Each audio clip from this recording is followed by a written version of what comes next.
Imagina un mundo donde el trueno no llegó desde el cielo, sino desde un libro, donde las palabras no viajaban en velas de lino, sino en la tinta que atravesaba siglos. Imagina un norte no helado por el miedo, sino encendido por profecías. ¿Qué habría sido de los hombres del hacha si, entre sus sagas de sangre, se hubiera colado el eco de Jerusalén? ¿Qué fuerza habría nacido si el rugido de Thor se hubiera mezclado con los salmos de David? Esta no es una historia real, pero tampoco es del todo imposible, porque toda civilización guarda una grieta donde el destino podría haberse deslizado. Y hoy, en este susurro de medianoche, vamos a mirar por esa grieta, no para cambiar el pasado, sino para entender lo que pudo haber sido.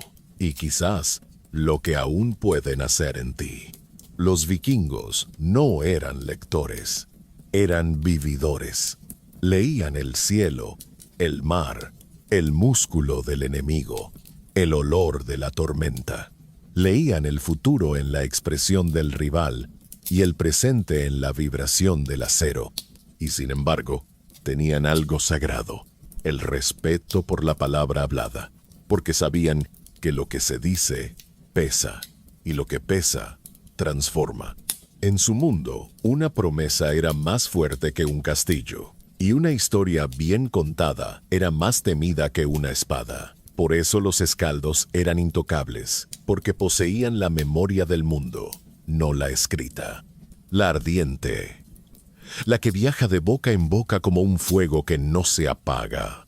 Ahora imagina que ese fuego se hubiera cruzado con otro, con un libro que venía de un desierto lejano, de una cruz clavada en la historia, de un profeta que hablaba en parábolas y en heridas. Un libro que no enseñaba a conquistar, sino a perdonar, no a dominar, sino a morir por amor. ¿Qué habría hecho un vikingo con esas palabras? ¿Las habría despreciado como debilidad? ¿O las habría visto como una prueba aún más dura que el acero? Porque lo cierto es que, para un hombre que se lanza al mar sin mapa, abrazar la fe no es un salto, es una batalla interior. Y tal vez, solo tal vez, algunos de ellos estaban listos para librarla. Los vikingos conocían el sacrificio, pero lo usaban como herramienta, no como símbolo. Ofrecían sangre a los dioses para obtener favor, muerte para obtener vida.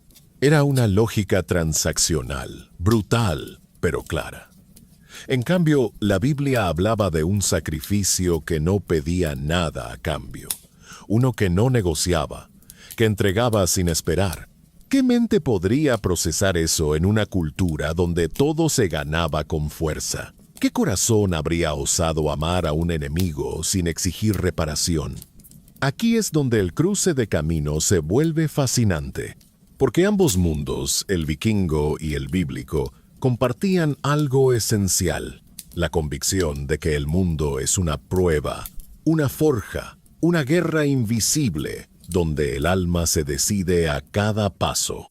Solo que unos luchaban hacia afuera y otros hacia adentro. Imagínalo. Un berserker, de pie en la orilla, con las manos aún manchadas de combate, escuchando por primera vez las palabras de un carpintero crucificado. No levantes la espada. Ama a quien te traiciona. Camina una milla más. ¿Qué haría ese hombre con esa enseñanza? ¿La escupiría como cobardía? ¿O vería en ella una fuerza aún mayor? Una que exige quebrar no al otro, sino al propio ego.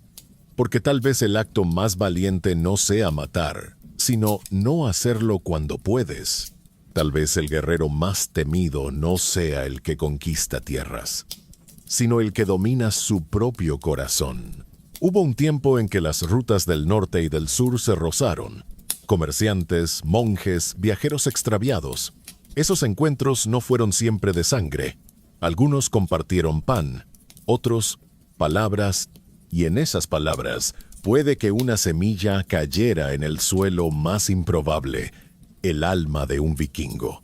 Tal vez uno solo, tal vez en secreto, abrió un pergamino. No lo entendió del todo, pero sintió algo. Algo parecido al viento antes de una tormenta. Algo que no se puede explicar, pero que no se olvida. Ese hombre no cambió al mundo. No fundó una iglesia. No dejó un legado escrito. Pero guardó la palabra en su pecho como quien guarda una brasa. Y cada vez que alzaba el hacha se preguntaba, ¿qué pasaría si no la levantara? Cada vez que su hermano caía se preguntaba, ¿y si lo perdonara? No porque fuera débil, sino porque había conocido una fuerza que no dependía de la victoria. Esa es la historia que hoy comenzamos a contar. No la historia de la conversión, sino de la transformación posible, del choque de dos fuegos que, en lugar de apagarse, se funden. El fuego de la voluntad y el de la fe, el de la furia y el del amor. Porque si los vikingos hubieran leído la Biblia, el mundo no habría sido más suave, habría sido más profundo, más peligroso, más humano. Y quién sabe, quizás lo sigue siendo. Porque hay batallas que aún no se han librado. Y la más grande de todas es la que arde ahora mismo dentro de ti. No hay conquista más peligrosa que aquella que ocurre en silencio. No hay transformación más profunda que la que nadie nota. Así empieza esta segunda parte, no con un trueno, sino con una duda. Una duda en la mirada de un vikingo que, tras años de saquear monasterios, se detiene al ver a un monje que no huye, no tiembla, no clama por su vida. Solo está allí, quieto, con un libro en las manos y algo en la mirada que no es miedo, es otra cosa. Una especie de certeza que no proviene de la fuerza, sino de la fe. Y el vikingo, acostumbrado a ver hombres romperse ante el filo, siente algo extraño, respeto, no por el enemigo, sino por esa calma que parece invulnerable, como si el verdadero escudo de ese monje no fuera de hierro, sino de alma. La palabra escrita empieza a despertar algo en el norte, al principio como un rumor, un canto lejano entre los troncos, un susurro que no viene del bosque, sino del interior. Algunos vikingos se burlan, otros se inquietan, porque lo que no se entiende, inquieta, y lo que no se puede destruir, inquieta aún más. La Biblia no se impone con lanzas, se deja ver en pequeños gestos, en los ojos de esclavos que ya no maldicen a sus amos, en mujeres que cantan mientras curan heridas, en hombres que perdonan cuando aún sangran. Y esa paz tan imposible en medio de tanto caos empieza a hacerse notar, no como una doctrina, sino como una fuerza invisible. Los vikingos eran expertos en medir fuerzas, sabían cuándo un hombre podía resistir y cuándo estaba a punto de quebrarse. Pero esto era diferente. Esta resistencia no era animal, era espiritual. Venía de dentro y no retrocedía. No se inflamaba como la furia, no se apagaba como el miedo. Era una llama que no consumía, pero iluminaba. Una llama que no quemaba por fuera, sino por dentro. Algunos empezaron a preguntarse si esa fuerza podía convivir con la suya, si esa fe no era enemiga del valor, sino su raíz. La Biblia no habla en el lenguaje de los vikingos. No grita, no embiste, no ordena. Habla en parábolas, en silencios, en gestos que se entienden más con el alma que con el oído. Y sin embargo, hay un eco común. Las historias de Job, de David, de Moisés, resuenan con fuerza en los corazones que conocen la batalla, porque todos ellos fueron guerreros. No de sangre, pero sí de vida. No con espadas, pero sí con decisiones que dolían más que un tajo en el pecho. Y allí, en ese punto exacto donde la Biblia deja de ser ajena y empieza a ser espejo, el vikingo empieza a escuchar de verdad. No se hace cristiano de inmediato, ni cambia su vida en una noche. Pero empieza a mirar distinto, a pensar distinto, a soñar distinto. Porque el alma, cuando escucha una verdad que le pertenece, no puede volver a callarse. Y poco a poco, el entrenamiento cambia. Ya no se trata solo de levantar piedras, se trata de cargar culpas. Ya no se trata solo de resistir el frío, se trata de soportar el perdón. Ya no se trata solo de vencer al enemigo, se trata de vencer al orgullo. Y ese enemigo es mucho más difícil. Algunos llaman traidor al que empieza a rezar, otros lo llaman loco, pero él no responde, porque ha entendido algo que sus hermanos aún no ven, que no se entrena para el combate de afuera, sino para el de adentro, que la verdadera fuerza no es la que destruye, sino la que sostiene cuando todo alrededor se derrumba. Esa fuerza que permite al guerrero bajar el hacha, no por debilidad, sino por elección. La aldea empieza a cambiar sin que nadie lo ordene. Uno empieza a orar en secreto. Otro empieza a enterrar a sus muertos con palabras sagradas. Una mujer se atreve a enseñar a leer a los niños. Y en medio de ese nuevo ritmo, las sagas comienzan a mezclarse. Las de los dioses antiguos y las del Dios único. No se sustituyen de golpe, se entrelazan, y en ese cruce nace algo nuevo. Algo que no es Roma ni Asgard. Algo que tiene el sonido del martillo y el eco del evangelio.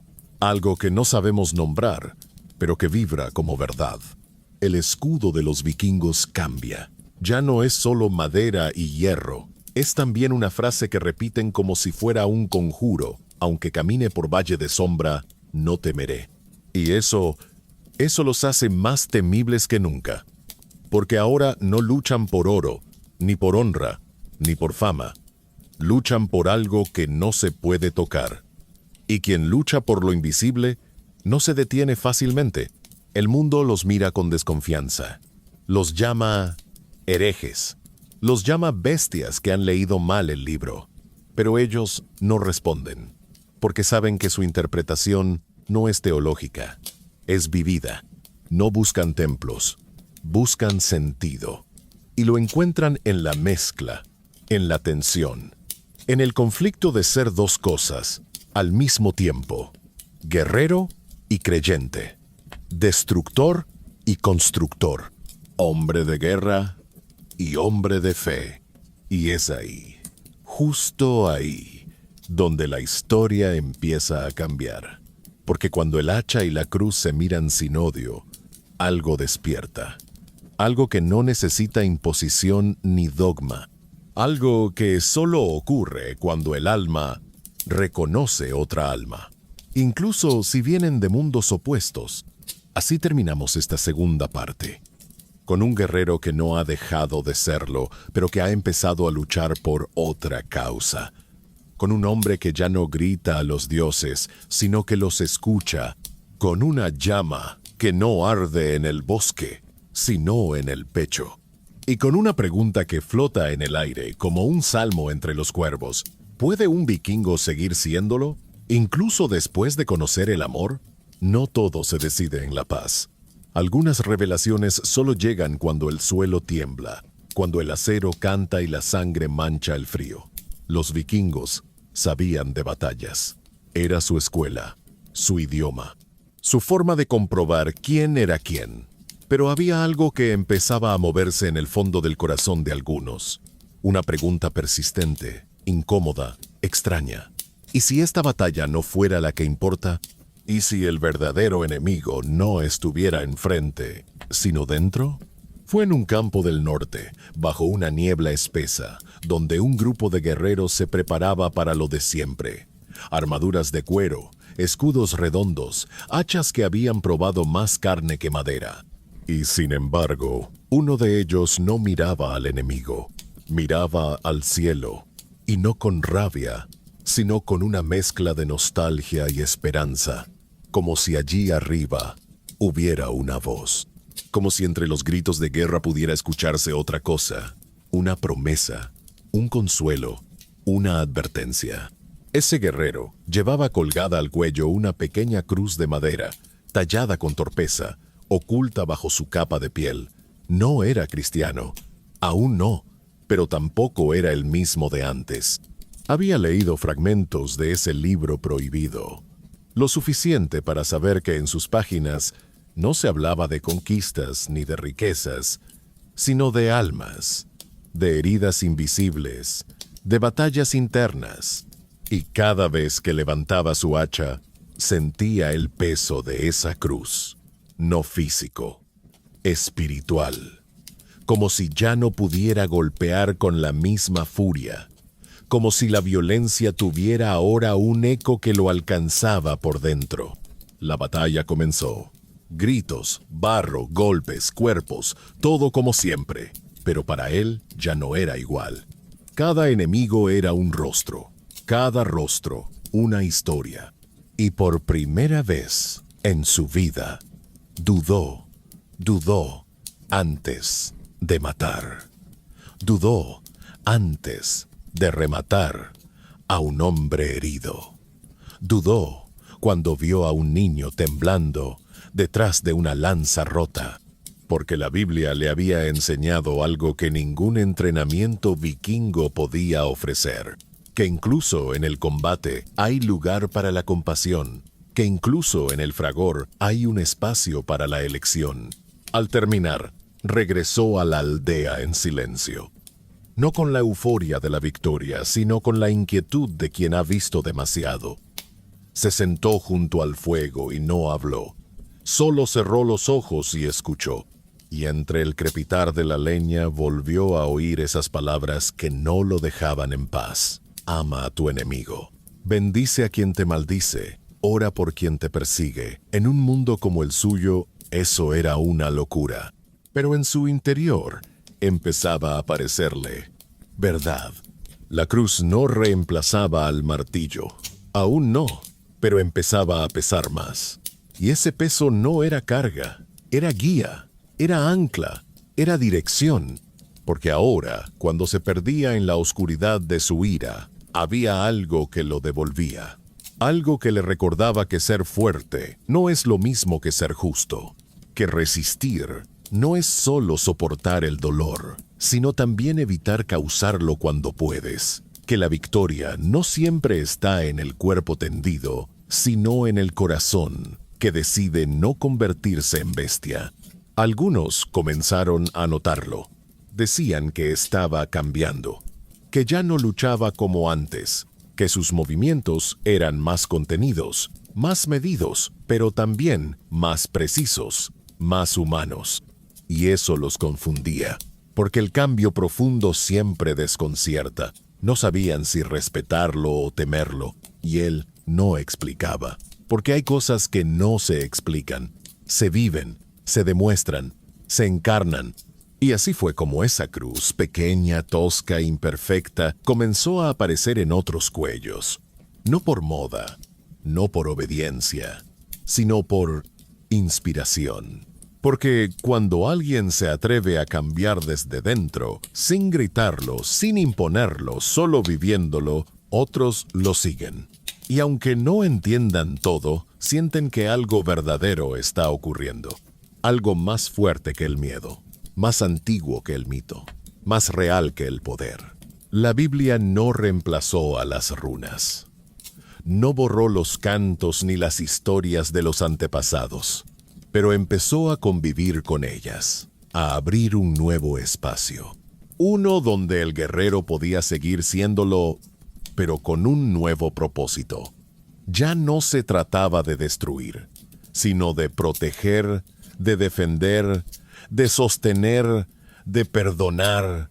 Y en ese giro tan sutil como radical, el campo de batalla dejó de ser un escenario de muerte para convertirse en un escenario de decisión.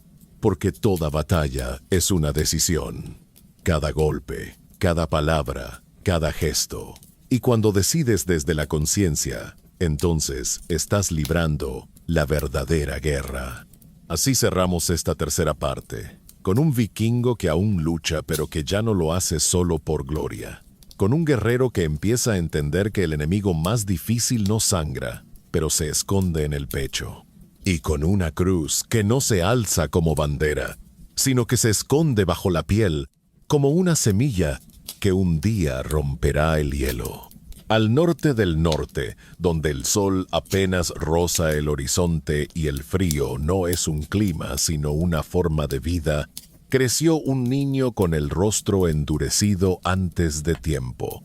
Le llamaban Bjorn el Silencioso, no porque no supiera hablar, sino porque escuchaba más de lo que hablaba. En una cultura donde la voz era filo, él prefería el eco.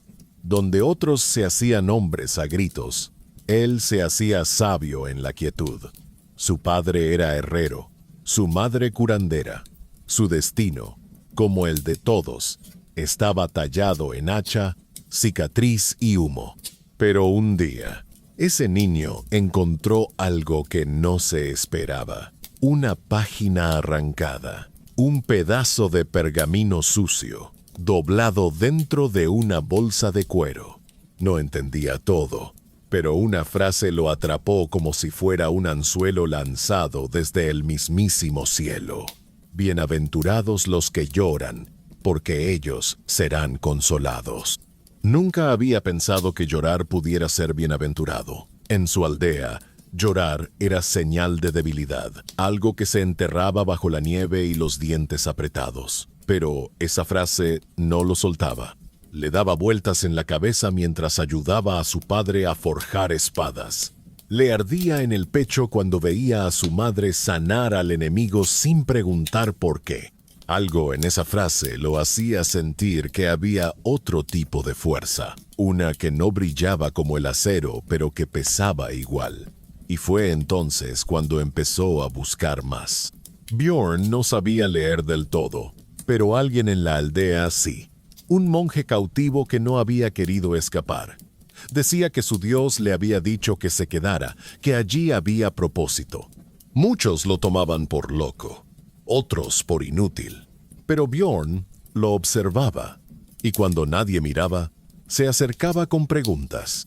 El monje le hablaba de otro mundo, de otras batallas, de un rey que no usaba corona de oro sino de espinas, de un guerrero que no golpeaba con el puño sino con la palabra, de un Salvador que no subía a los cielos por fama, sino que bajaba al barro por amor. Bjorn no entendía todo, pero lo sentía. Porque hay verdades que no se aprenden con la mente, sino que despiertan en el cuerpo. Empezó a entrenar distinto. Ya no golpeaba por rabia, sino por disciplina. Ya no gritaba, solo respiraba hondo. Ya no buscaba vencer al otro, sino vencerse a sí mismo. Y en ese proceso nació algo extraño en él: mansedumbre, una palabra que en su lengua no existía. Una virtud que parecía débil, pero que era tan dura como la piedra que levantaba cada mañana. Un día, el jefe de la aldea anunció una expedición. Iban al sur a robar, a imponer, a recordar al mundo que el norte aún ardía. Bjorn fue elegido, como era de esperar. Fuerte, ágil, silencioso. Pero esa noche no durmió. Sentía que algo dentro se quebraba, que no podía seguir matando por gloria, cuando había conocido una gloria que no manchaba. Fue al monje. No pidió permiso, solo miró. Y el monje le dio un objeto pequeño, sin valor, sin brillo. Un pedazo de madera en forma de cruz. Llévala contigo, le dijo, no para que te proteja, sino para que te recuerde. Bjorn partió con la cruz en el cuello y una guerra dentro. Cada pueblo que asaltaban, cada grito, cada fuego, lo alejaban más de lo que era. Hasta que en una aldea pequeña encontraron una iglesia. No una fortaleza, no una amenaza, solo un lugar de silencio y pan. Algunos querían prenderle fuego, otros robar sus cálices, pero Bjorn entró solo. Y allí, en medio de bancos rotos y ventanas polvorientas, vio algo que lo quebró. Una pintura vieja, simple, sin técnica ni oro, solo un rostro de ojos tristes y manos abiertas. Y debajo, una frase: Padre, perdónalos, porque no saben lo que hacen. Cayó de rodillas, no por debilidad, sino por reconocimiento, porque por primera vez entendía lo que hacía. No era un guerrero, era un instrumento roto en manos de la costumbre. Y no quería más. Salió del templo, dejó el hacha en el suelo y se enfrentó a sus hermanos. No con violencia, con presencia. Les dijo que no mataría más, que no robaría más, que no era mejor por imponer, sino por perdonar. Algunos rieron, otros se enfurecieron, pero nadie se atrevió a golpearlo, porque su fuerza era otra, una que no se entiende, pero se respeta. Regresó solo, no como un traidor, sino como un convertido. No a una religión, sino a un nuevo principio, que el verdadero poder es saber detenerse cuando todos avanzan, que el verdadero honor no está en vencer, sino en sanar, que el verdadero legado no se escribe en tumbas, sino en actos. Su aldea no cambió de golpe, pero cambió algo. Una madre empezó a hablar de compasión. Un anciano dejó de beber para orar. Un niño talló una cruz en su escudo. Y la palabra, esa que no se ve, empezó a crecer como musgo entre las piedras. Bjorn vivió largo. No famoso, no rico, pero con paz. Y cuando murió, no lo enterraron como a los demás. No pusieron monedas en sus ojos ni su espada a su lado. Solo la cruz. La misma que había llevado a la batalla más importante. La que libró dentro de sí, y su tumba, perdida entre los árboles, aún susurra a quien sabe escuchar. El trueno más fuerte no se escucha fuera, se siente dentro, porque si los vikingos hubieran leído la Biblia, no se habrían vuelto menos fieros, se habrían vuelto más sabios, no habrían dejado de luchar, pero habrían elegido mejor sus batallas. Y tal vez, solo tal vez, tú también puedas hacerlo. Hay días en que el frío no viene del invierno, sino del alma. Días en que hasta el fuego parece lejano y la fuerza no está en los brazos, sino en resistir sin romperse. Así era la aldea de Olav, una aldea suspendida entre dos mundos. A simple vista seguía siendo vikinga. Escudos colgados en los muros, redes secándose al sol débil, cantos de guerra resonando entre los barriles de hidromiel. Pero si uno se detenía a escuchar con atención, podía oír otra melodía, más sutil, más lenta, como un murmullo que nacía entre las piedras. Era la palabra, no la del escaldo, ni la del jefe, sino la de un viejo libro que empezaba a abrirse como se abre una herida, y cómo se cura. Olav había sido guerrero, sí, como casi todos los hombres de su tiempo. Pero no fue el combate lo que le marcó, sino lo que encontró al final de uno. En el saqueo de una abadía, cuando las espadas ya descansaban y el humo del saqueo cubría el aire, Olav tropezó con un manuscrito. Estaba intacto, olvidado en una esquina, cubierto de polvo y silencio. No lo entendía, pero sintió algo, no miedo, no respeto, algo más primitivo, como si ese objeto lo mirara de vuelta, como si tuviera algo que decirle, aunque no hablara su lengua. Se lo llevó sin saber por qué, y cada noche lo abría como quien abre una puerta que aún no sabe si quiere cruzar. Fue así como Olav empezó a leer. Al principio, solo nombres. Luego, genealogías que no tenían sentido. Pero una noche, llegó a una historia, una de un hombre solo en el desierto, tentado, hambriento, firme. Un hombre que no usaba armas, pero hablaba con una autoridad que hacía temblar al diablo. Y algo en Olav se quebró, porque ese tipo de fuerza él no la conocía. No la había visto ni en sus jefes, ni en los campeones de escudo, ni siquiera en sí mismo. Era una fuerza distinta, una que no imponía, sino que atraía, una que no gritaba, pero no podía ignorarse. Desde entonces, Olav dejó de entrenar su cuerpo para empezar a entrenar su mente. Leía cada día. Escribía con torpeza en tablillas de cera. Traducía como podía. Y lo que no entendía, lo sentía. Había descubierto una nueva batalla, la de comprender. Porque entender a Dios, pensaba, era como navegar un mar sin costas. Y sin embargo, cada palabra le daba dirección. Cada pasaje era un remo.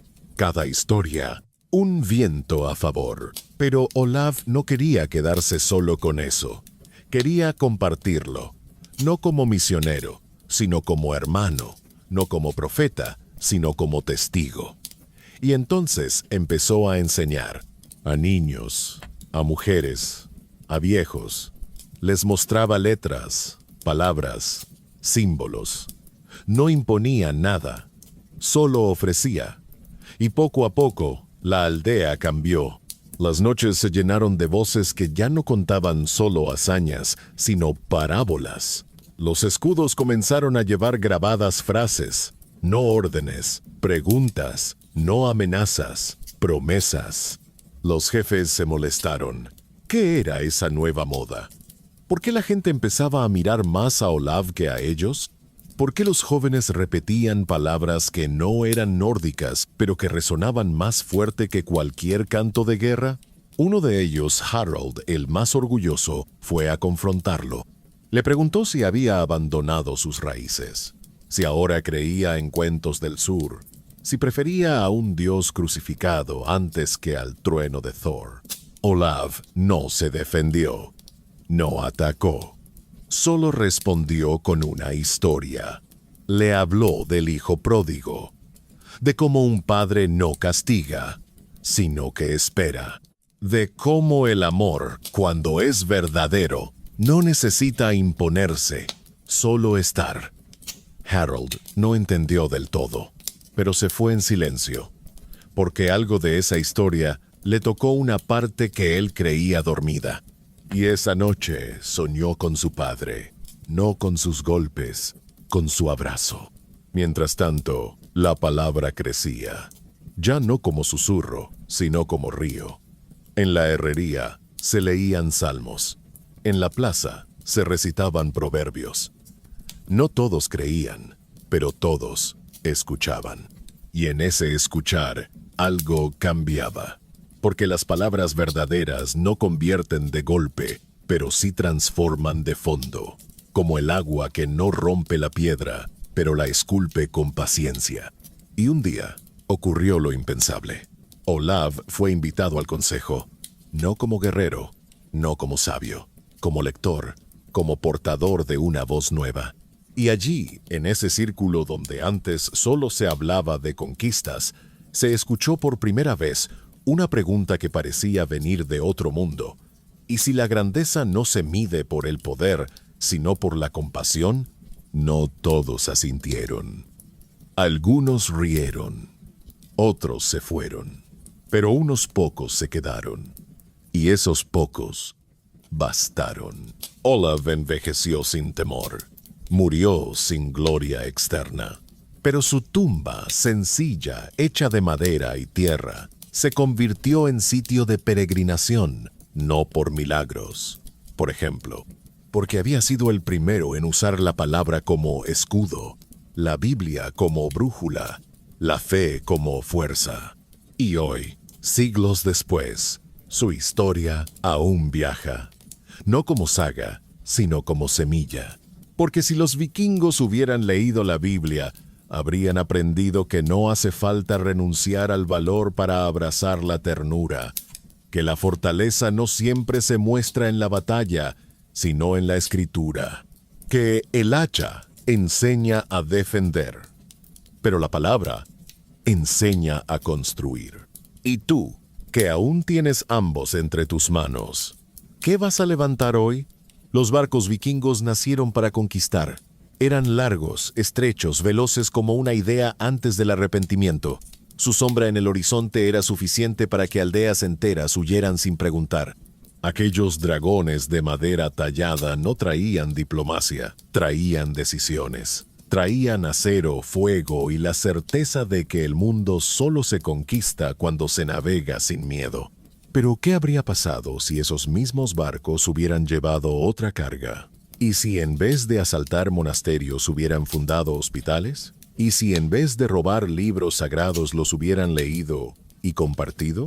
Hubo un puerto en la costa occidental donde todo cambió. Un puerto olvidado por las rutas principales, protegido por acantilados y niebla, donde el mar parecía más un espejo que un abismo. Allí llegó un grupo de vikingos distintos. No llevaban estandartes, ni pieles teñidas de rojo, ni esclavos encadenados. Solo llevaban sacos de sal, herramientas y rollos de pergamino.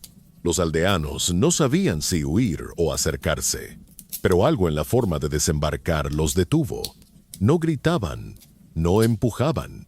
Uno de ellos, el más viejo, llevaba colgada al pecho una cruz de madera, no como señal de poder, sino como ofrenda. Ese hombre se llamaba Eirik. No era sacerdote, ni profeta, ni siquiera sabio. Había sido herrero, comerciante, aventurero, pero un día, en una isla lejana, un niño le habló del sermón del monte, no con teología, con lágrimas. El niño había perdido a su familia y, sin embargo, repetía aquellas palabras con una calma que atravesaba el alma. Bienaventurados los que tienen hambre y sed de justicia, porque ellos serán saciados. Eirik no entendió todo, pero supo que su viaje ya no podía seguir igual. Desde entonces, reunió a unos pocos que también sentían esa sed nueva, no de gloria, de significado. Se embarcaron, no para conquistar, sino para construir. No sabían si serían bien recibidos, pero sabían que no podían seguir siendo los hombres que habían sido. Y así fue como su barco, hecho con la misma madera que antaño había sembrado terror, se convirtió en símbolo de esperanza. En la aldea, la llegada de los vikingos con Biblias escritas a mano fue más difícil de procesar que una invasión, porque cuando te preparas para la guerra, la paz te desarma. Eirik no predicaba, solo vivía. Ayudaba en los campos, compartía pescado, reparaba techos, enseñaba a leer a los niños. No hablaba de Dios con discursos. Lo mostraba en el gesto, en el silencio, en la paciencia con la que escuchaba a los ancianos contar sus penas. Los aldeanos empezaron a llamarlos los del barco blanco, no porque fuera blanco, sino porque parecía llevar luz. Un día, una niña enfermó. Nadie sabía qué hacer. Y entonces, Eirik se arrodilló junto a su lecho y no ofreció medicina, ofreció oración. No prometió milagros. Solo entregó fe, y cuando la niña mejoró, no fue tomado como magia, sino como testimonio de que algo en esos hombres era diferente, algo no visible, no medible, pero real. La aldea cambió. Las disputas por tierra disminuyeron. Las fiestas fueron menos ruidosas, pero más sinceras. Los cantos antiguos comenzaron a mezclarse con salmos. Las runas no desaparecieron, pero comenzaron a convivir con letras nuevas. Una madre que había perdido 3 hijos comenzó a enseñar a los vivos a cantar himnos. Un anciano que no hablaba desde hacía años comenzó a repetir proverbios cada amanecer. El aire mismo parecía distinto, no más cálido, más lleno. Eirik sabía que esa transformación no era obra suya. Ni siquiera era un plan, era una consecuencia de vivir de otro modo, de dejar que la Biblia no fuera un texto, sino un testimonio. A veces dudaba, a veces se sentía impostor. ¿Quién era él para hablar de misericordia, habiendo blandido el hacha tantas veces? Pero entonces recordaba a Pedro, a Pablo, a hombres que también habían sido fieros, ciegos, duros, y que sin embargo habían sido elegidos, porque el pasado no cancela el llamado, solo lo prepara. Un día, otro barco llegó. No traía paz, traía órdenes, traía guerreros. El jefe del clan de Eirik había oído rumores, que su gente se había ablandado, que compartían el pan con los enemigos, que hablaban de amor en vez de venganza. Y eso, para un jefe, era traición. El nuevo grupo desembarcó con violencia. Golpearon, gritaron, impusieron. Eirik no se defendió, ni siquiera habló. Solo caminó hacia ellos con las manos abiertas. Uno lo golpeó, cayó, sangró, pero no levantó la voz. Solo miró. Y en esa mirada había algo que nadie pudo explicar, porque no era miedo, ni culpa. Era una especie de victoria que no necesitaba ganar. Los aldeanos se interpusieron, no con armas, con presencia. Dijeron que Eirik era uno de ellos, que no lo entregarían, que no permitirían que lo arrastraran de vuelta a un mundo que él había dejado atrás. Y por primera vez en generaciones, una aldea se levantó sin armas y venció. Los invasores se marcharon, no por debilidad, por desconcierto, porque lo que no se entiende a veces se respeta. Y Eirik, herido pero vivo, volvió al mar, no para huir, para seguir, porque entendió que su misión no era conquistar aldeas, sino encender almas, que su llamado no era plantar cruces, sino encarnar su forma. Desde entonces, en algunos mapas antiguos, hay una marca extraña en la costa occidental. No es una ciudad, no es una fortaleza, es solo un símbolo, un barco invertido, con una cruz encima. Algunos dicen que es un error de los cartógrafos.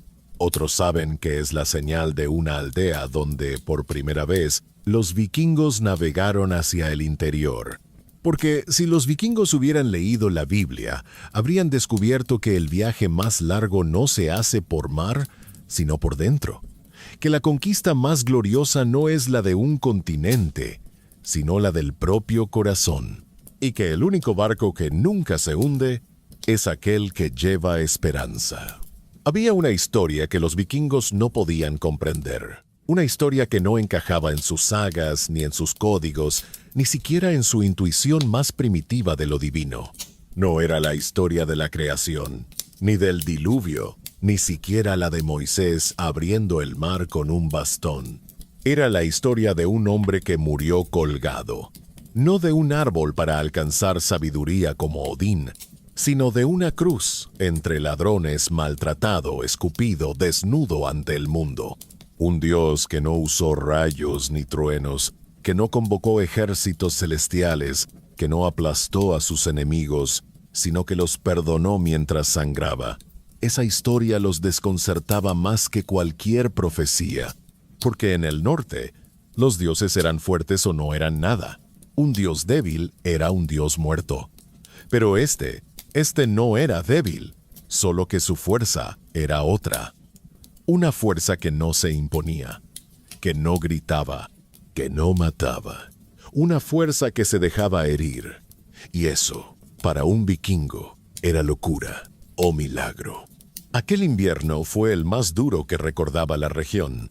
La nieve cubría incluso los árboles más altos. Los ríos se congelaban hasta crujir de rabia bajo sus propios huesos, y el silencio era tan espeso que se podía partir con una daga.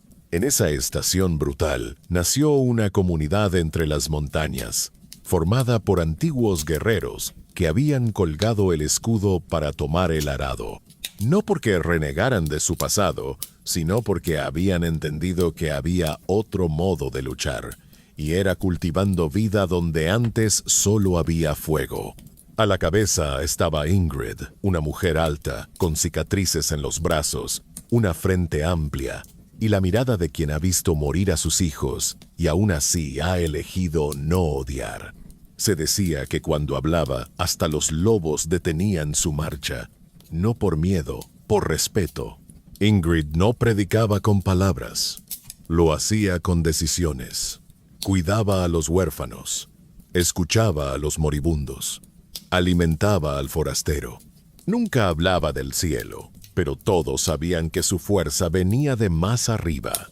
Decía que una vez, cuando estuvo a punto de lanzarse al mar con piedras en el pecho, encontró una hoja arrancada de un libro mojado, una hoja que solo decía una frase: Jesús lloró, 2 palabras, pero fueron suficientes para detenerla. Porque si ese Dios lloraba, entonces no estaba tan lejos. Entonces no era indiferente.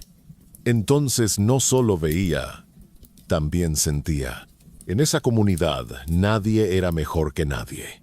El que sabía leer, enseñaba. El que sabía cazar, compartía. El que sabía sanar, curaba sin esperar pago. Y entre todos, tejían una red invisible que resistía más que cualquier muralla. Se les empezó a conocer como los hijos del llanto. No porque fueran tristes, sino porque sabían que llorar también era un acto sagrado, que el que llora no es débil, es humano, y que Dios, el verdadero Dios, no solo recibe oraciones, también recoge lágrimas.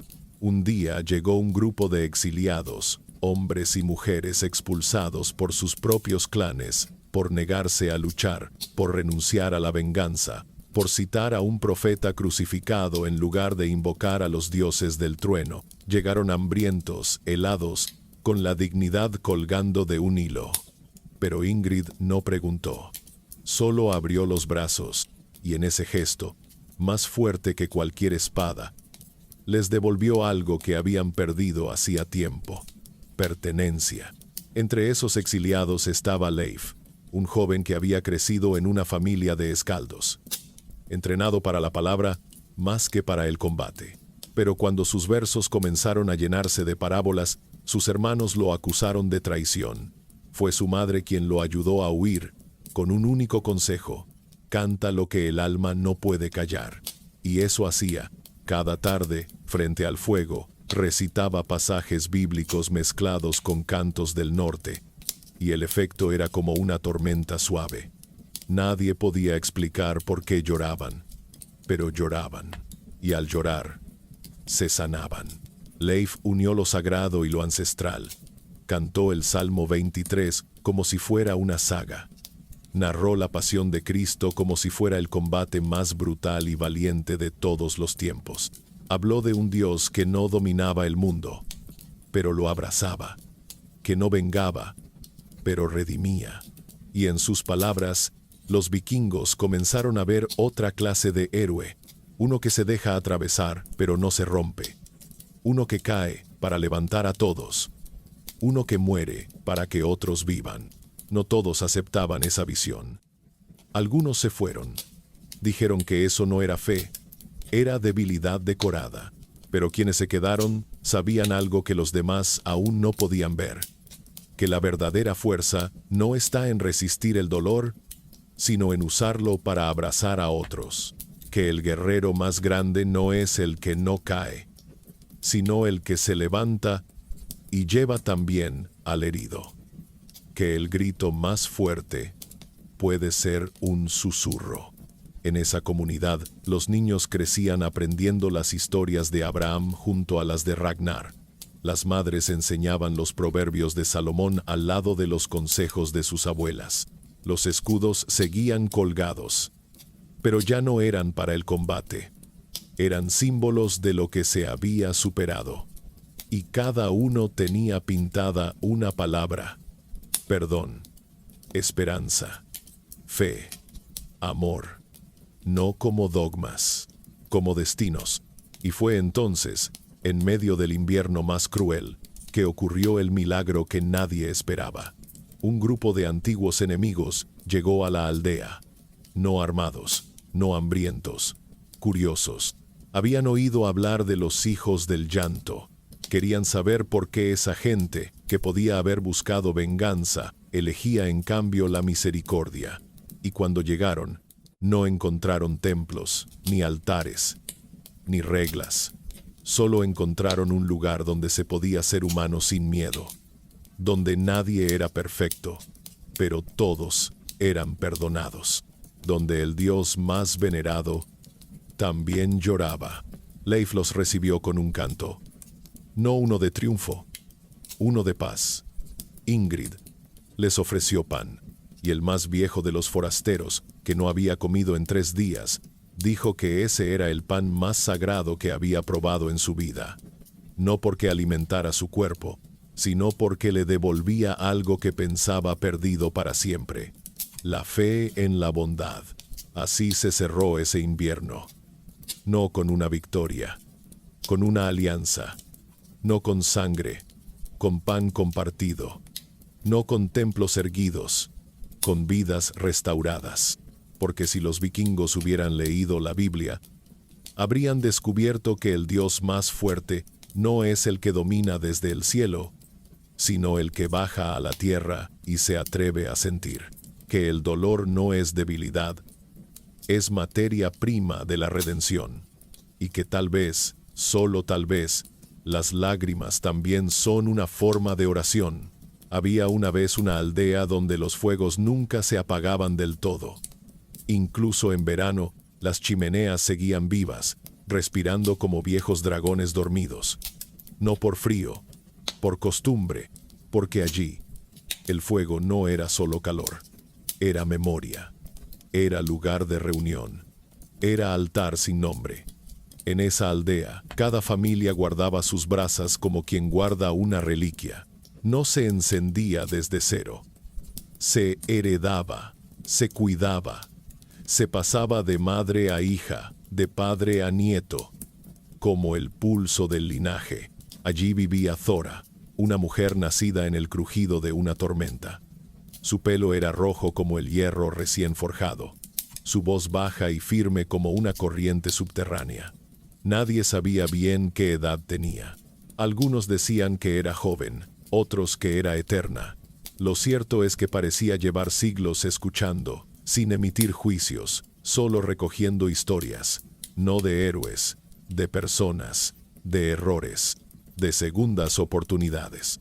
Thora no creía en dioses hechos de truenos ni en promesas vacías. Había enterrado a un hijo por cada creencia rota. Había visto templos caerse y guerreros arrodillarse solo cuando no les quedaba nada. Pero una noche, una extraña caravana llegó a su aldea. No traían mercancía, traían palabras. No vendían, compartían.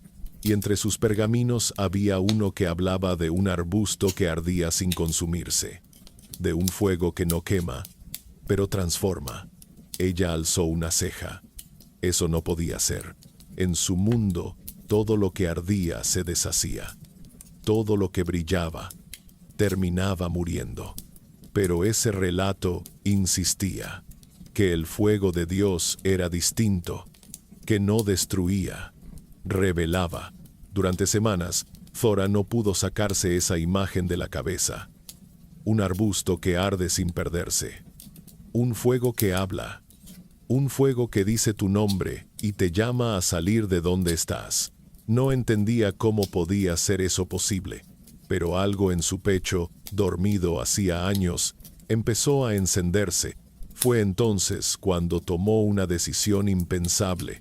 Abrió su casa, su fuego, su historia, y pidió que alguien le enseñara a leer. No solo las palabras de su pueblo, las del otro libro, el que hablaba de pastores, de desiertos, de pactos que no se sellaban con sangre sino con confianza. Al principio le costó. Las letras parecían pelearse entre sí.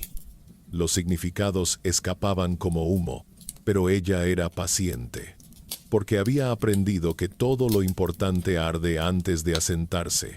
Poco a poco, las frases comenzaron a tener sentido. Los nombres dejaron de ser ajenos. Las promesas, menos lejanas.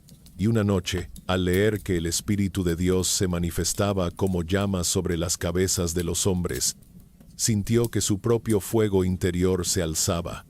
no como rabia, como revelación. Entonces, entendió. Su historia, su dolor, sus pérdidas, todo había sido madera para esa llama, no para quemarla, para alumbrarla. Desde entonces, cada noche, Thora encendía su fuego con un propósito nuevo. Ya no era para cocinar, ni para espantar el frío, era para reunir. Y la gente venía, primero con timidez, luego con necesidad. Porque en torno a su fuego, se decían cosas que no se escuchaban en ningún otro sitio. Se leían pasajes de la Biblia como si fueran cartas escritas desde el fondo del alma. Se cantaban versos que combinaban runas con salmos. Se compartían confesiones que antes habrían significado exilio. Y nadie era juzgado, porque todos sabían que en ese fuego estaban siendo purificados. Llegó un viajero. Decía haber cruzado 5 tierras y 3 mares, y que no había visto cosa igual. Le preguntó a Thora cuál era su secreto.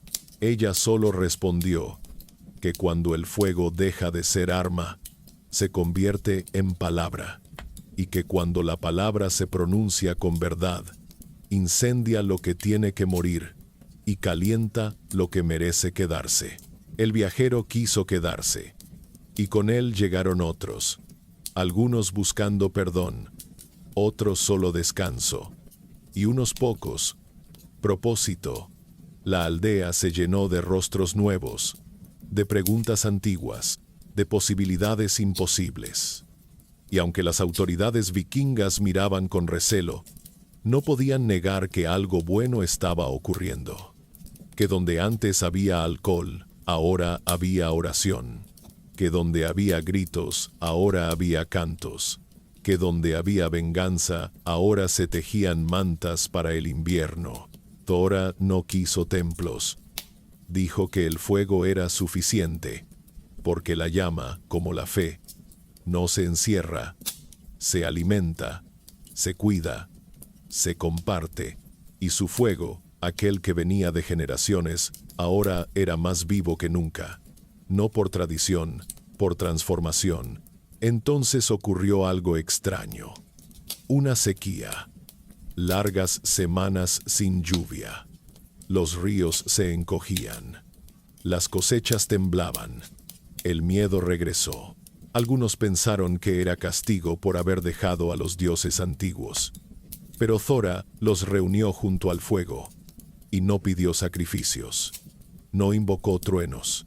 Solo leyó Salmo 126. Los que sembraron con lágrimas, con regocijo segarán. Y luego, silencio. Nadie respondió, pero todos se quedaron, porque en ese fuego se sentía algo que el hambre no podía apagar. Y al amanecer, la primera gota cayó. No fue un diluvio, solo un rocío suave sobre las hojas agrietadas, pero bastó para creer, para agradecer, para entender que incluso en la prueba hay fuego que no se apaga. Hoy, siglos después, nadie recuerda las caras, pero sí el fuego. Dicen que en esa aldea perdida, el fuego de Thora sigue encendido.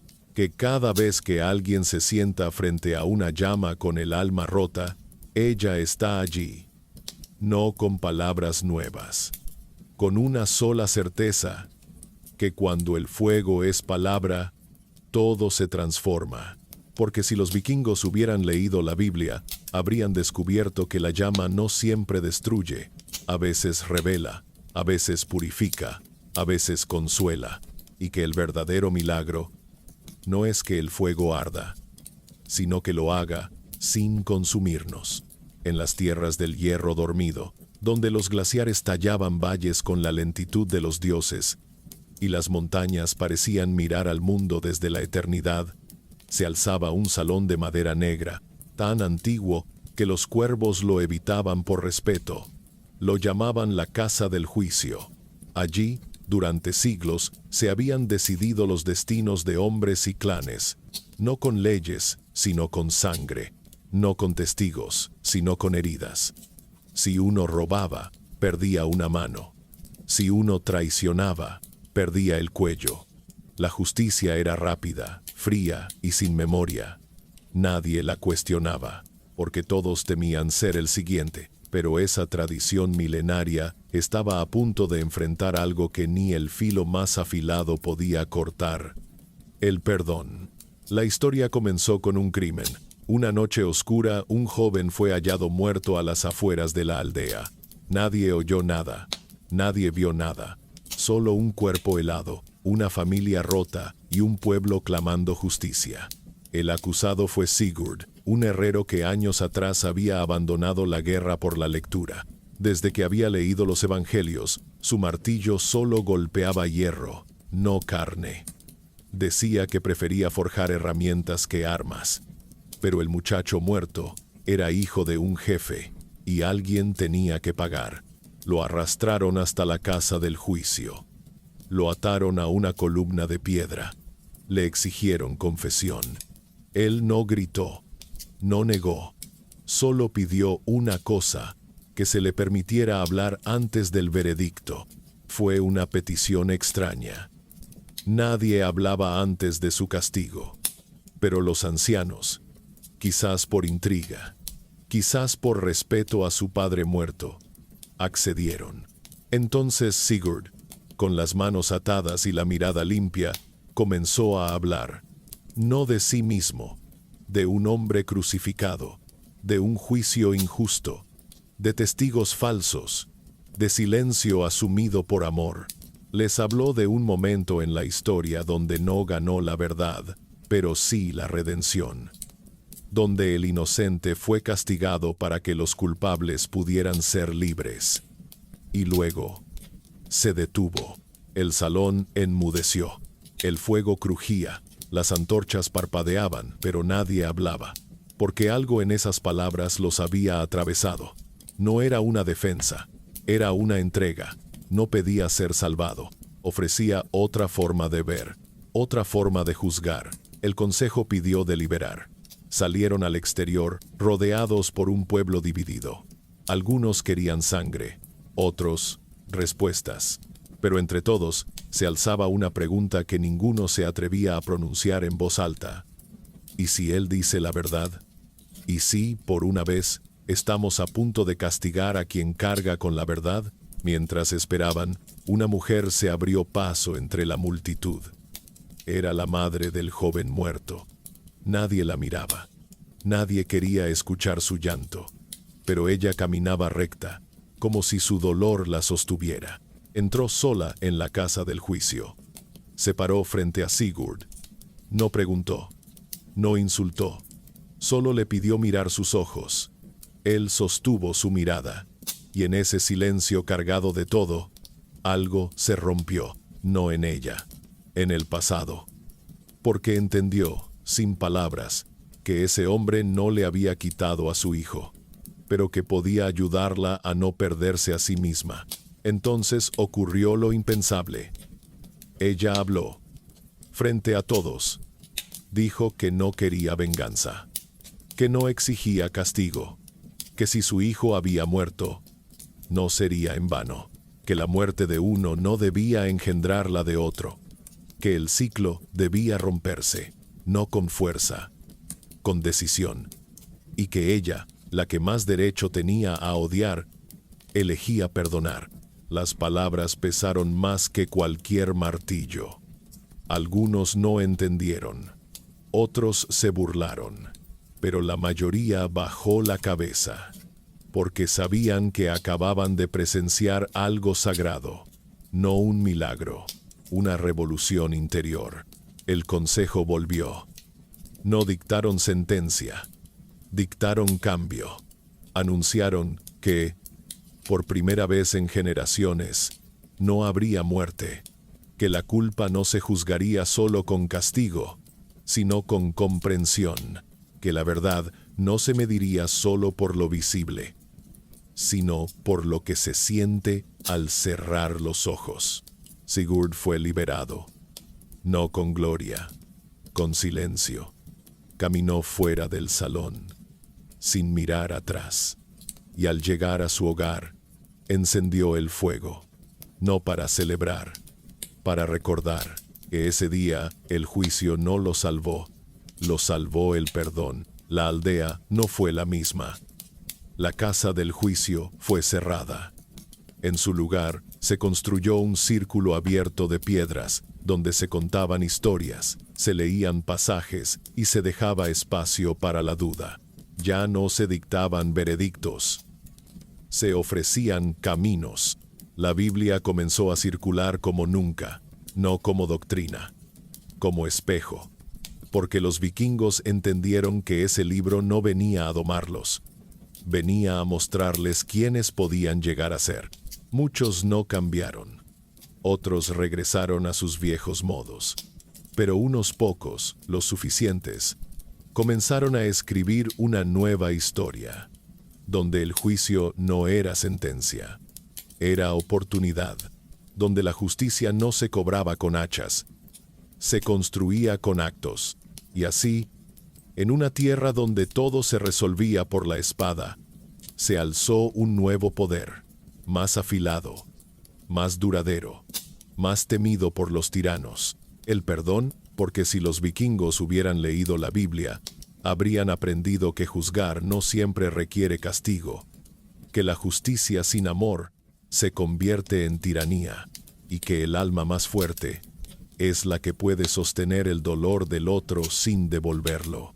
Había una pequeña isla olvidada por los mapas y los hombres, donde los días eran lentos como plegarias sin respuesta, y las noches tan oscuras que uno podía oír sus propios pensamientos. En esa isla vivía un anciano. Nadie recordaba su nombre completo. Solo lo llamaban el escriba. Decían que había combatido junto a reyes, que sus manos habían sostenido tanto el hacha como la pluma, pero que un día decidió desaparecer. No por miedo, por sabiduría, porque entendió que las grandes guerras se ganan en silencio. El escriba vivía en una cabaña de piedra y barro, rodeada de libros escritos a mano, protegidos del viento por pieles de foca y rezos murmurados. No enseñaba, no predicaba, solo copiaba. Cada mañana, con un cuenco de avena y una vela encendida, se sentaba frente al único objeto que consideraba digno de ser inmortal.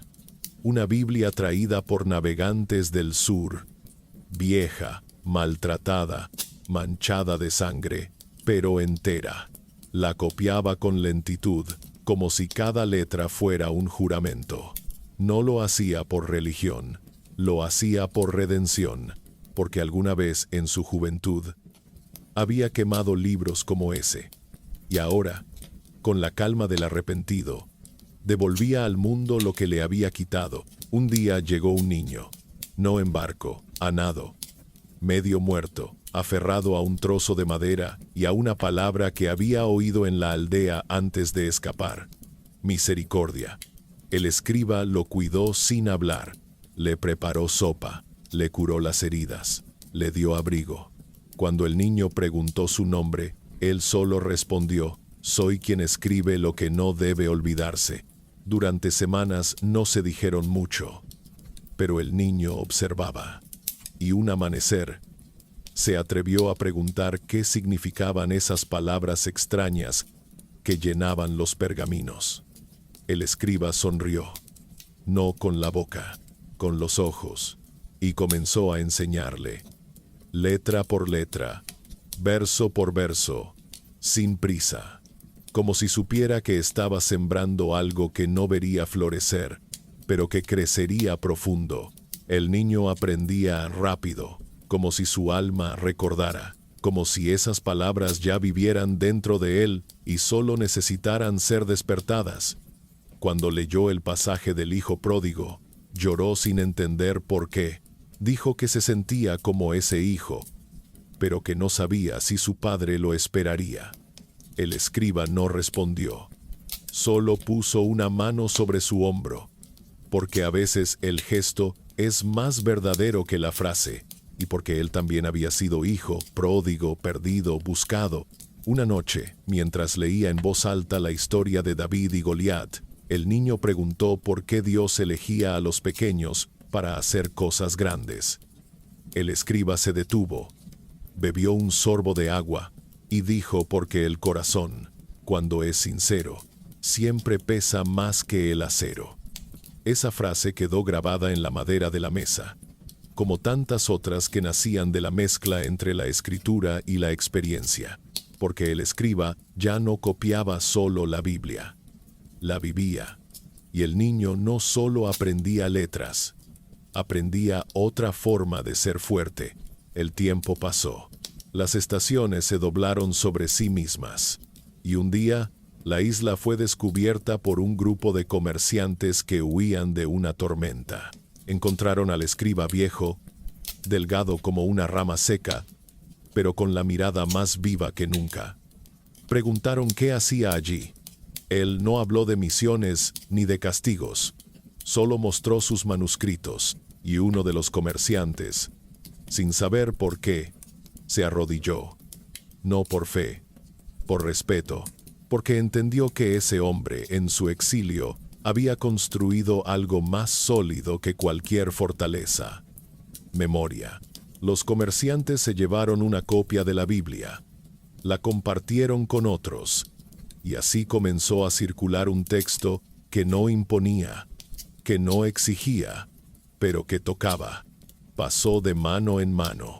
Fue leído en mercados, en barcos, en reuniones secretas. Y poco a poco, las palabras se convirtieron en semillas, en sueños, en preguntas.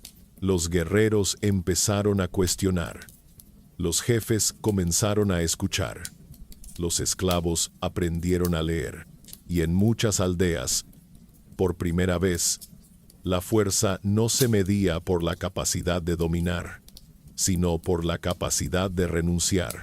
Un joven, que había sido iniciado en la brutalidad de los berserkers, renunció a su juramento y se convirtió en maestro. Una mujer, que antes había enseñado a lanzar hachas, comenzó a enseñar a leer los salmos. Un clan entero destruyó su altar de sacrificios y construyó un círculo donde se hablaba del amor que todo lo espera, todo lo cree, todo lo soporta. Pero no fue un cambio total, ni inmediato, ni masivo. Fue un murmullo, como un arroyo bajo el hielo, como una llama que arde en secreto, como una historia que se cuenta al oído para que el mundo no la destruya. El escriba murió en su silla, con la pluma aún húmeda y un salmo a medio copiar. El niño, ya joven, lo enterró bajo un árbol torcido por el viento, y sobre la tumba colocó una piedra con una sola palabra grabada: testigo. Ese joven, que ya no temía al mar ni al pasado, tomó los manuscritos y volvió al continente. No para predicar, para compartir, no para imponer, para sembrar, porque entendía que la verdad no se clava, se entrega, como el pan, como el fuego, como la fe. Y hoy, siglos después, aún se conservan fragmentos de aquellas copias, desgastadas, incompletas, pero vivas. En cada una, entre las líneas sagradas, hay trazos de manos rudas, manchas de lluvia, huellas de historia, y en cada una pequeña señal, apenas visible, una runa antigua, al pie de la página, como firma silenciosa del norte que se rindió, no ante el poder, sino ante la verdad, porque si los vikingos hubieran leído la Biblia, habrían entendido que el escudo protege, pero el libro transforma, que la batalla más larga es la interior, y que cuando el alma se arrodilla ante la palabra, el mundo cambia, incluso si nadie lo ve. Una noche sin luna, en una de esas tierras donde el cielo parece una cúpula sin fin, y los lobos aúllan como si conversaran con los muertos, ocurrió algo que ningún canto antiguo ni saga heredada había predicho. No cayó un rayo, no se quebró una montaña, no se desató una guerra. Fue algo mucho más extraño. El silencio cambió de textura, como si respirara, como si estuviera a punto de hablar. En un claro del bosque, junto a una piedra cubierta de líquenes que servía como altar a ninguna divinidad, se reunieron 5 ancianos.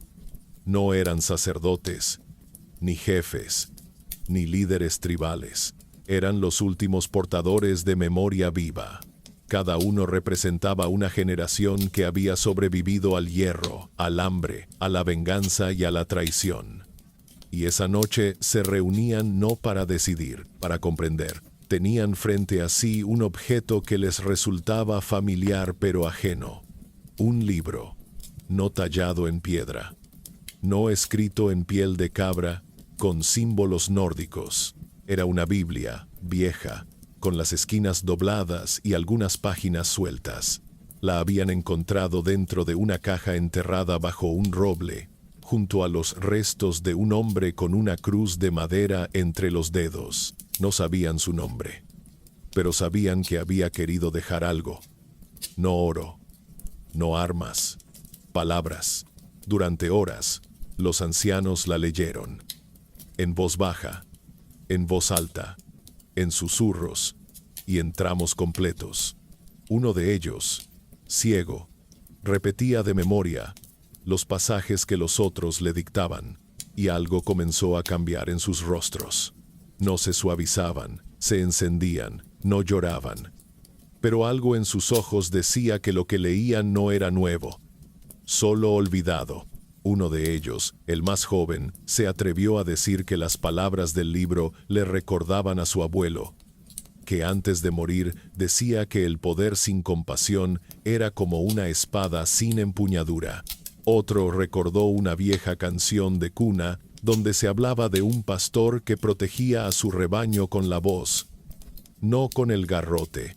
El mayor de todos, que había visto más muertes que inviernos, dijo que si ese libro era cierto, entonces habían estado caminando en círculo durante siglos, y entonces el cielo habló, no con tormenta, no con relámpagos, con una aurora boreal que descendió sobre el claro como un aliento tibio, cubriendo la piedra, las barbas, los rezos. No se movieron, no huyeron, porque entendieron que algo estaba siendo escuchado, no por los dioses antiguos, por el Dios que no exige sacrificios, sino corazones. En ese instante, cada uno vio algo distinto. Uno vio a su hijo muerto en batalla, sonriendo sin heridas. Otro vio una cadena rota, flotando sobre un lago en calma. El tercero vio su propia cara, pero limpia de miedo. El cuarto escuchó una voz que decía su nombre sin pronunciarlo. Y el quinto, el ciego, vio, no con los ojos, con el alma. Vio que todo lo vivido, todo lo sufrido, todo lo aprendido, solo tenía sentido si terminaba aquí. No como fin, como comienzo. Cuando la aurora se desvaneció, no quedaron palabras, solo una decisión. Compartir el libro, no predicarlo, no imponerlo, compartirlo como se comparte el pan, o el agua, o el fuego. Con manos limpias y ojos abiertos, volvieron a la aldea, no como héroes, como sembradores, y contaron lo ocurrido. No todos creyeron, algunos rieron, pero la mayoría escuchó, porque cuando un anciano habla sin miedo, es porque ha dejado de vivir para sí. A partir de ese día, algo cambió. En las bodas se leían parábolas. En los funerales se recitaban salmos. En los nacimientos se oraba sin necesidad de rituales. Los niños aprendieron que la fuerza no estaba en la voz más alta, sino en la palabra más verdadera. Y los jóvenes dejaron de mirar el horizonte como destino, y comenzaron a mirarse entre sí como respuesta. Una generación nueva comenzó a crecer. No negaban sus raíces. Amaban las sagas, respetaban las runas, honraban a sus ancestros. Pero también sabían que su historia ya no era solo de guerra. Era de luz, de preguntas, de paz buscada sin vergüenza. Y entonces ocurrió lo más extraño de todo. Una mañana, mientras se preparaban para partir hacia el este a comerciar, uno de los barcos más antiguos, el dragón del norte, fue hallado cubierto de flores. Nadie supo quién las puso. No había pisadas, no había tributo. Solo flores blancas, frescas, humildes. Como si el propio mar hubiera querido bendecir el viaje. El capitán, descendiente directo de un linaje de saqueadores, se arrodilló ante su embarcación. No por superstición, por gratitud, porque entendía que ese viaje no sería para traer riquezas, sería para llevar palabra. Y así, los barcos vikingos, por siglos temidos, comenzaron a surcar los mares como mensajeros. No con estandartes, con manuscritos, no con esclavos, con historias, no con amenazas, con esperanza. Algunos fueron destruidos, otros no volvieron, pero aquellos que sobrevivieron trajeron algo que no se podía medir. El eco de un Dios que hablaba todas las lenguas, incluso la del hielo, incluso la del acero, incluso la del silencio. En las costas del sur comenzaron a reconocerlos no por sus tatuajes, ni por sus barbas, ni por sus escudos, sino por la forma en que trataban a los niños, por cómo compartían la comida, por cómo cuidaban a los ancianos, por cómo, en medio de la noche, cuando todos dormían, uno de ellos siempre encendía una vela y leía en voz baja. Y así, el norte, que había sido símbolo de furia, comenzó a ser conocido como tierra de sabiduría, porque si los vikingos hubieran leído la Biblia, habrían descubierto que el rugido más fuerte no viene del pecho, sino del cielo, que el poder más duradero no domina, sirve, y que la historia más grande jamás escrita es la de un alma que elige amar en lugar de vencer. Los siglos pasaron como lo hacen las olas sobre las rocas, lentamente, sin pedir permiso, moldeando todo en silencio. Los nombres se olvidaron, las lenguas cambiaron, los reinos cayeron, y los libros se mojaron, se rasgaron, se quemaron, se tradujeron. Pero algunas historias no murieron, no porque fueran protegidas por templos o por reyes, sino porque se habían escondido en lo único que resiste al tiempo, el corazón humano, en una aldea que nadie podría situar ya en el mapa, donde los inviernos aún mordían los huesos y las estrellas seguían cayendo como escamas del cielo. Un niño de 7 años escuchó, por primera vez, la historia de un Dios que caminaba entre los hombres. La escuchó no en voz de un sabio ni en las páginas de un libro, sino de labios de su madre, una mujer sencilla que tejía palabras con la misma delicadeza con la que zurcía las mantas. Le habló de Jesús no como un rey, sino como un amigo. Le dijo que lloraba con los que sufrían, que se enojaba con los que oprimían, que abrazaba a los que nadie quería. Y el niño, con ojos grandes y manos sucias de barro, sintió que por primera vez en su vida entendía lo que era el amor. Pero ese niño no era un campesino cualquiera. Era descendiente directo de un linaje de exploradores, de hombres que habían cruzado océanos, domado bestias y ganado batallas en nombre de los dioses antiguos.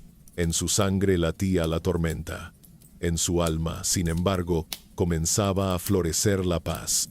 Con el paso de los años, fue recopilando relatos que parecían imposibles. Un vikingo que curaba enfermos en tierras lejanas. Una mujer guerrera que renunció a la venganza para fundar una escuela. Un anciano que había memorizado todos los salmos y los recitaba en los funerales como si fueran cantos nórdicos. Una comunidad en las montañas que vivía según el Sermón del Monte. No eran leyendas, eran sus raíces. Sus antepasados no eran solo conquistadores, también habían sido buscadores de sentido. Comprendió que la Biblia no había reemplazado a su historia, la había redimido, le había dado profundidad. Le había enseñado que el valor no está solo en matar al dragón, sino en abrazar al que teme, que la gloria no está en conquistar tierras, sino en cultivar corazones.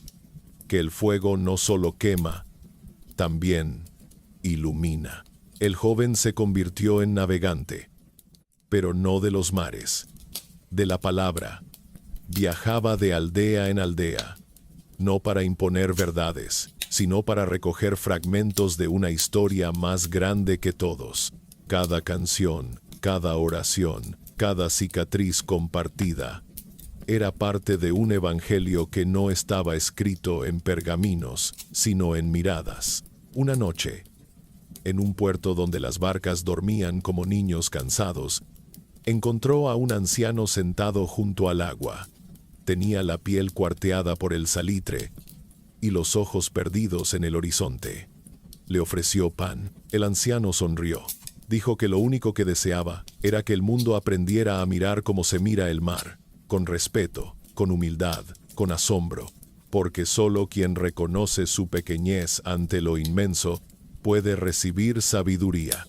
Esa frase se le quedó grabada para siempre, como un eco, como una profecía sin templo.